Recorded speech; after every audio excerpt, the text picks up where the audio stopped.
started playing guitar young. You had to play violin and keyboards and drums and all that stuff. No. I played guitar first. I mean, Beatles. That's all of it, Joe. You know. There it is. Got a copy of Meet the Beatles and guitar.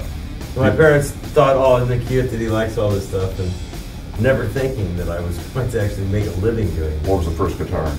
It was a K acoustic guitar, which I still have as a lamp in my guest room. My parents gave it back to me when I was 21. Oh wow! As a lamp, which I thought was pretty funny. It's just they really appreciated it. That's my name, and it's 1964, which is the year I started playing. But first chords and stuff. Did you have to teach yourself? At first, yeah.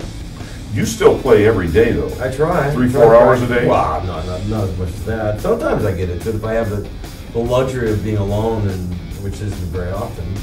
When I'm on the road, instead of watching TV, I practice, and I do things like that. I actually still really care about it. It's not so much about, it's increasing the harmonic vocabulary as opposed to just exercises and stuff like that. There's a lot to learn. You never really stop. There's not going to be a day where you go, okay, I don't have to do that anymore. If you care at all about it. Some people just Xerox their stuff in every day. It's the same thing every day. It's good, but it's just, that's what it is. This guy knows more about music than just about anybody. No, I don't at all. Well, then you must have faked it really well. I fake it very well. I do. I've fooled a lot of people for a long time. Well, your side job you've got going right now has to keep you extremely entertained, playing with this guy named Ringo. Oh, Ringo, man. I do love him, man. I really, really love this man. I mean, as a bro, as a friend.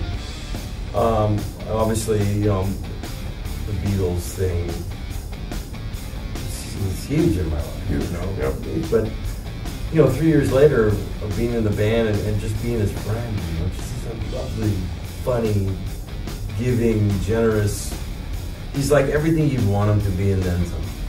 He's on the cover of Rolling Stone, and the photo of him is incredible.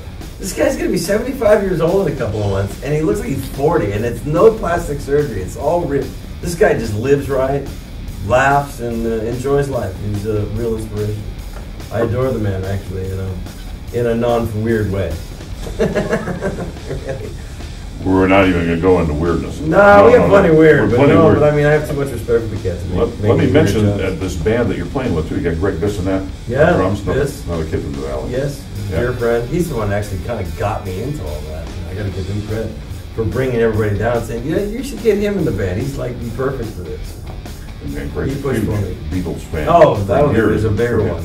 I'm a big fan, but he's like really he knows all the B-side bridge lyrics and stuff. You were working with Greg Raleigh on keyboard. Yeah, Raleigh's great. Yes, Greg Raleigh was the voice of Journey to begin with, and Santana, Journey. He was the voice of all the Santana hits, the early ones.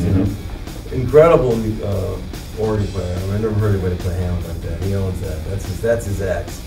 And he's a great singer, and we've become very, very good friends. I love him to death. Everybody, Todd Rundgren. I mean, it's a killer band. Richard Page, who I've known since the '70s, incredible voice, great, And then you got Warren Ham and then Mark Rivera was the musical director, but he's off with Billy Joel now, one of my favorite cats. And Warren Ham came in to take his place, and then you got Ringo. Ringo, we worked on the new album together. His new record is really good. Looking forward.